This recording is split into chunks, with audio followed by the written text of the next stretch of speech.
is a good chunk of scripture devoted to the topic. It's full of imagery, mystery, and allegory. I found myself reflecting on the research I had to do to get as far as I have been able in this book. Why has it been so hard to find a pragmatic, believable, accessible glimpse into what heaven is now? I have concluded that there are a number of reasons, not least language and knowledge at the time of writing. If we include Jacob in Genesis, then the concepts of heaven are at least 3 millennia old. In Daniel and Ezekiel, they are certainly 2.5 millennia old. The writings of the Apostle John are just under 2 millennia old. What is clear is that those writers would not have had the understanding of the universe that we have now. Let's take a moment to consider God's universe as you and I understand it now. We think we are sitting still as we listen, and yet we are traveling at close to 1,000 miles per hour as the Earth revolves on its axis once every 24 hours. Earth's spin, of course, is not the only motion we have in space. Our orbital speed around the Sun is at about 67,000 miles per hour. As we sit here right now, the International Space Station travels in orbit around Earth at a speed of roughly 17,150 miles per hour. That's about 5 miles per second.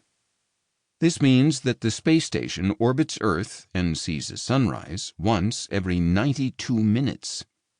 Our senses and our spatial awareness have no concept of the fact that while doing nothing other than listening to this text, we are spinning giddily around at 1,000 miles per hour and then, at the same time, traveling at a staggering 67,000 miles per hour in another dimension, with human beings above us in a man-made home hurtling around us at 5 miles per second.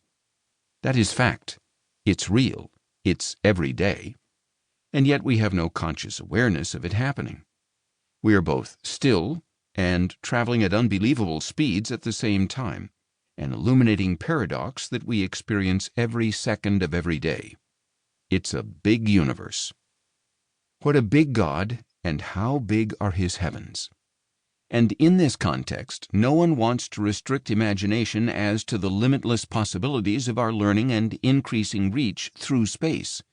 It's that imagination that fires sacrifice and fires the pursuit of knowledge. You are probably ahead of me, but 2 applications help. Firstly, we tend to think that if we are sitting still, that is the reality that is real. But actually, sitting still in a chair is a perspective. It's not the whole picture by a long shot, nor is it the most important perspective. It's helpful to understand, maybe, but really, it's the bigger picture of the whole that is the reference point of what reality looks like. Secondly, no writer of Scripture had any idea of these facts. Little wonder that in biblical accounts of creation there is no mention of these things.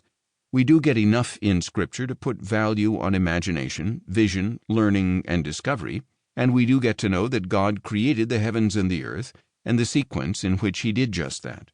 We have populated our understanding with thousands of years of knowledge, sacrifice, and learning. And yet who knows what our successors will know, see, and understand in 50 years from now? And the point is, how could any revelation of this kind be articulated by the writers of Scripture? Their writing was anointed, of course, but filtered, informed, and to a degree limited by the known world and the limits of their imagination at the time of writing. So, through the centuries, different thinkers, theologians, and writers have seen heaven through the images of Scripture and have attempted to apply that Scripture to their increased understanding of the world. That knowledge has helped their perspective and increased their joy at what lies ahead.